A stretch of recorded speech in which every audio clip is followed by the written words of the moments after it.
बढ़ती महंगाई के बीच नागपुर शहर वासियों को एक और झटका लगने की संभावना है। नागपुर महानगर पालिका खुद के द्वारा संचालित आपली बस सेवा का किराया बढ़ाने की तैयारी में है।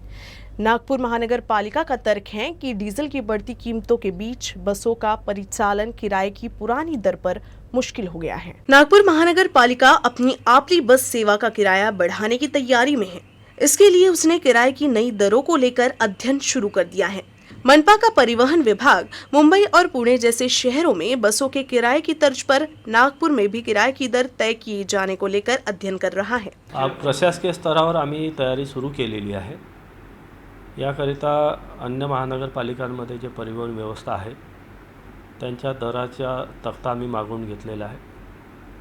त्यांचे बॉयलाज आम्ही तपासतो आहे आणि आमच्या नागपूर शहरामध्ये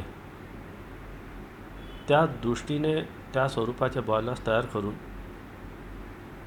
किमान ना तोटा ना नफा या तत्वावर ती परिवहन व्यवस्था येईल या दिशेने आम्ही ती दरवाढ निश्चित करण्याचा विचार करू। डीजल की बढ़ती दर को देखते हुए महानगर पालिका के लिए पूर्व के किराए पर बसों का परिचालन करना मुश्किल भरा साबित हो रहा है। हालांकि अभी हाल ही में प्रशासन ने किराया बढ़ाए जाने का प्रस्ताव सामने रखा, जिसे परिवहन समिति ने रद्द कर दिया था। मौजूदा समय में मनपा में प्रशासक नियुक्त है, इसीलिए प्रशासन को बढ़ोतरी को मान्यता प्रदान करने में कोई खास दिक्कत नहीं होगी। इससे पहले जनवरी 2019 में मनपा द्वारा किराए को बढ़ाया गया था, लेकिन बीते 2 वर्षों में डीजल की कीमतों में ही 60% से अधिक की बढ़ोतरी हुई है। नागपुर की आपली बस सेवा में फिलहाल 437 बसें शामिल है, जिनमें से 361 बस चालू हालात में हैं। इनमें 237 स्टैंडर्ड बस है और 70 बेस सीएनजी की है।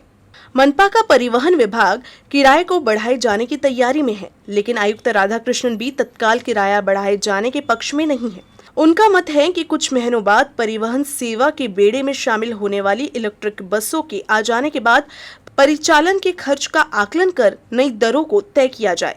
महानगर पालिका ने हाल ही में स्मार्ट सिटी के माध्यम से 15 इलेक्ट्रिक बसों को खरीदने का निर्णय लिया है। इसके अलावा 15वें वित्त आयोग के माध्यम से मनपा 115 बसों को सड़कों पर उतारेगी। साथ ही साथ केंद्र सरकार की फेम 2 योजना के माध्यम से भी 40 ईवी बसें मनपा को मिलने वाली है।